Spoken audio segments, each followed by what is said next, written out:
Good evening, welcome to my channel day with Srabanti. আশা করি আপনারা সকলেই খুব ভালো আছেন, সুস্থ আছেন। আমিও ভালো আছি। আর এই পচা গরমেতে ভালো না থাকলে তবুও বলতে হবে ভালো আছি, তাই না? তা এই দেখুন, আমি সন্ধ্যে থেকে আমার ব্লগটা স্টার্ট করছি। আমার দেশ বিদেশের কাছে দূরের সকল বন্ধুদেরকে অনেক অনেক ভালোবাসার রইল তাদের জন্য। আর আশা করি এই ব্লগটা আপনাদের ভালো লাগবে। আপনাদের সকলকে আমি আমন্ত্রণ জানাচ্ছি ব্লগটা দেখার জন্য। আর গরম এত পড়েছে, মানুষ মানে কি করবে বুঝতে পারছি না। আর আজকে হাওয়াটা ভালো দিচ্ছে, সারা দুপুর তো মানে মেঘলা মেঘলা, ভেবেছিলাম যে বৃষ্টি হবে, কিন্তু প্রভুজি তো বৃষ্টি দিল না। জানি না কবে বৃষ্টির দেখা পাবো, আবার পিছিয়ে দিল বৃষ্টি। এখনও বৃষ্টির কোনো সম্ভাবনা নেই। তা আমার গোপুসোনাকে আমি ঘুম পাড়িয়ে দিলাম। আর ওকে গরমেতে আমি জামা কাপড় মানে জামাটা পরাই না, ওই প্যান্টু পরিয়ে রাখি আর মাথা ন্যাড়া করে রেখে দিই। কারণ গরমেতে আমি জানি উনি ভগবান, কিন্তু ওই যে আমি তো ওকে ভগবান থেকে মানে যাকে বলে সন্তান হিসাবে আমি ওকে এ করি। আর এক আপনাদের যারা পুরনো আছেন বন্ধুরা, তারা জানেন আমার আরেক গোপাল আছে, সে হলো আমার ভাই। তা সেটা হচ্ছে আমার বইয়ের গোপাল। তা সেই বইয়ের গোপালটা আমার বোনের কাছে আছে। তাই এই গোপাল হচ্ছে আমার মা আমাকে দিয়েছে হরিদ্বার থেকে এনে, আর আমার মেয়েই একে নিয়ে এসেছে আমার বাড়িতে। কারণ আমি গোপাল দেব, গোপালের জানেন তো অনেক নিয়ম আছে, কিন্তু আমি কোনো নিয়ম নয়, জাস্ট দুটো নিয়ম করি। এক হচ্ছে সকালে ঘুম থেকে ওঠার পর ওকে উঠাই, আর সন্ধেবেলা ওকে সন্ধে দেই। গোপুকে যেরকম দেবো সেরকমই ও আমার সেবা নেয়। এই হচ্ছে ব্যাপার। আর এই দেখুন, আপনাদেরকে ঈদ মোবারক দিচ্ছি। যেসব বন্ধুরা আমার রয়েছেন বাংলাদেশে রয়েছেন, তাদের ঈদ মোবারক দিচ্ছি। আর এদেশে যারা রয়েছেন তাদেরকেও দিলাম। আর চাঁদটা দেখেছেন কি সুন্দর উঠেছে, কিন্তু ওই যে মেঘলা বললাম না, চাঁদটা মাঝে মাঝে মেঘের মধ্যে লুকিয়ে পড়ছে, সেটাই দেখালাম। আর এই যে চা নিয়ে বসে পড়লাম, চা আর বিস্কুট খেয়ে এবার কাজে লেগে পড়বো কোমর বেঁধে। এই যে বাসনগুলো মেজে রেখেছি, বাসনগুলো গুটি গুটি করে গুছিয়ে রেখে দেই। আর গরমেতে কি বলবো বলুন তো, এই গরম কবে যাবে জানি না। আর যেরকম গরম হয়তো মনে হয় বর্ষাও সেরকম হবে, এক হাঁটু জল হবে। তবু ঠিক আছে, দেখা যাক কতটা জল হয়। আগে তো বর্ষা আসুক, তাই না? যেমন শীত এসেছিল, সবাই ভয় পাচ্ছিল, বাবা কি শীত কি শীত, এই শীত কোনো জন্মে পড়েনি। এমন শীতকে ভয় মানে পেলো, ও শীত গুটিয়ে পালিয়ে গেল। এমন গরম দিল, এবার গরমকে বলছে, কিন্তু গরম আর যাচ্ছে না। দেখেছেন তো, গরম কিন্তু রয়ে গেছে। শীত তো নরম, তাই ও চলে গেছে। অনেক কথা বললাম, আর পরপর কাজ করব। সন্ধেবেলা আমার অনেক কাজ থাকে। আজকে যেহেতু রান্না করিনি, তাই ঝটপট করে একটা খুব টেস্টি রান্না করব। আর এই রান্নাটা দেখবেন কোনো ঝামেলা লাগে না, তাড়াতাড়ি করে হয়ে যায়। তা কর্তামশাই তো চা করে দিয়েছে, আজকে কর্তামশাই হাতে চা খেয়েছি, কর্তামশাই চলে এসছে। আর আমি উপরে কয়েকটা কাজ করতে যাব, তার মধ্যে কর্তামশাই রুটিটা করে নেবে। আর এই দেখুন, দোকান থেকে নিয়ে এসছে ডিম, পাউরুটি, আর হচ্ছে কর্তামশাইকে বললাম আজকে একটু আইসক্রিম নিয়ে আসে, আইসক্রিম খেতে ইচ্ছা করছে, তাই যে আইসক্রিম নিয়ে এসছে। আর কর্তামশাই আইসক্রিম খেয়ে এসছে, আমার আর মেয়ের রয়েছে। আর এটা হচ্ছে একটা মশার ধূপ, বললাম না আমাদের এখানে মশাও রয়েছে সঙ্গে। তা আজকে যেহেতু হাওয়া দিচ্ছে, তার জন্য দেখলাম মশাটা অতটা নেই, কিন্তু বাইরে বেরিয়ে দাঁড়িয়ে যে হাওয়া খাবেন, সেই মানে পুরো মশা কামড়ে একদম ফুলিয়ে দেবে, এরম অবস্থা। তারপর ঘরে ফ্যানের তলায় মশারা অতটা উৎপাত করতে পারছে না। আর এই যে আমি লঙ্কাগুলো গুটিয়ে নিলাম, ওগুলো লঙ্কাগুলোকে ধুয়ে আর শুকাতে দিয়েছিলাম, শুকিয়ে গেছে, আমি কাগজে মুড়িয়ে রেখে দিলাম, আপনাদেরকে দেখিয়েছি। আর ডিমগুলোকে আমি জলে ভিজিয়ে রাখবো, ডিমগুলো খুব ময়লা, আর বাইরে থেকে আনলে আমি এইভাবে ভিজিয়ে পরিষ্কার করে তারপরে ডিম ফ্রিজে তুলি।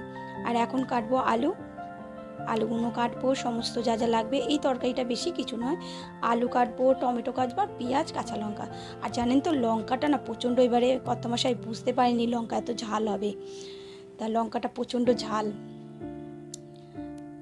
এখানে আমি সবজিগুলো কেটে নিই পরপর করে, তারপরে আবার উপরে যাব জামা কাপড় গোছাবো। তাহলে ভিডিওটা দেখবেন।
রোজ ওই আলুর তরকারি ভালো লাগে না, একটু যদি চেঞ্জ করা যায় তাহলে কিন্তু ভালোই লাগে। এটা কিন্তু আলুর তরকারি, কিন্তু একটু অন্যরকমভাবে করলাম না, আপনারা করে দেখবেন, খুব ভালো লাগবে।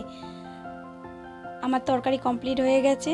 এরপর ডিমটাকেও ঢুকিয়ে দেয় ফ্রিজের ভেতরে ভালো করে গুছিয়ে। আর ডিম ধরলে না আমার ভয় লাগে, আমি অনেকবার আমার হাত থেকে ডিম পড়ে ফেটে গেছে। আর এই যে আমটা রয়েছে, আমটাকে এবারে কেটে জলে ভিজিয়ে রাখবো, যখন খাবো তখন আমটাকে ফালি ফালি করে কেটে রাখবো। আর আমটা খুব সুন্দর। আর যাদের ফোড়া হয় তারা যদি এইভাবে খান তাহলে কিন্তু ফোড়া হবে না, কারণ আমের কষটাকে বার করে দিতে হবে। আর এইভাবে ভিজিয়ে রাখলে আমের কষটা দেখবেন বেরিয়ে গেছে আর কালারটা অন্যরকম হয়ে যায়। এই যে রাতে খেতে বসবো, আম কাটা হয়ে গেছে আর এখানে তরকারিটা রাখলাম, রুটি রয়েছে আর রয়েছে মিষ্টি আর বোঁদে। ওখানে কর্তামশাই আর মেয়ে বসেছে। আর আমি রাতে আজকে রুটি খাবো না, ভাত খাবো। যে কথাটা বললেই নয়, আমার যে সমস্ত বন্ধুরা পুরনো প্রথম থেকে আমার সাথে আছো, পাশে আছো, তোমাদেরকে অসংখ্য ধন্যবাদ। আর আমার যেসব বন্ধুরা আজকে নতুন প্রথমবার আমার ভিডিও দেখছো, কোনো কারণে যদি ভিডিওর কোনো অংশ ভালো লাগে অবশ্যই লাইক, কমেন্ট, শেয়ার। আর আমার এই ছোট্ট পরিবারে একটা বন্ধু হয়ে যেতে পারো, তার জন্য তোমাদেরকে সাবস্ক্রাইব করতে হবে। আর এই যে খাওয়া দাওয়া করার পর রাতে চলে এলাম।